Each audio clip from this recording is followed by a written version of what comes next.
Indian television ചരിത്രത്തിലെ ഏറ്റവും വലിയ റിയാലിറ്റി ഷോയാണ് ബിഗ് ബോസ്.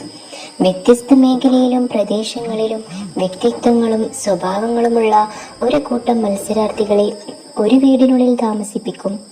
അവർക്ക് പുറം ലോകവുമായി യാതൊരുവിധ ബന്ധവും ഉണ്ടായിരിക്കില്ല. ഹൗസിനുള്ളിലെ പ്രകടനവും ടാസ്കും ഗെയിമും നല്ലതുപോലെ ചെയ്ത് എല്ലാറ്റിനും ഉപരിയായി പ്രേക്ഷക വോട്ട് നേടി പ്രതിസന്ധികൾ തരണം ചെയ്ത് മുന്നേറുന്ന ഒരാൾ ബിഗ് ബോസിന്റെ കപ്പുയർത്തും. ഇതാണ് ബിഗ് ബോസ് ഷോ. നിലവിൽ ഹിന്ദി, തമിഴ്, കന്നഡ, തെലുങ്ക്, ബംഗാളി, മലയാളം തുടങ്ങിയ ഭാഷകളിൽ ഷോ നടക്കുന്നുണ്ട്. മലയാളത്തിൽ സീസൺ 7 കഴിഞ്ഞിരിക്കുകയാണ്. മോഹൻലാൽ അവതാരകനായി എത്തിയ ഷോയിൽ വിന്നറായത് മിനിസ്ക്രീൻ പ്രേക്ഷകരുടെ പ്രിയങ്കരിയായ അനുമോളാണ്.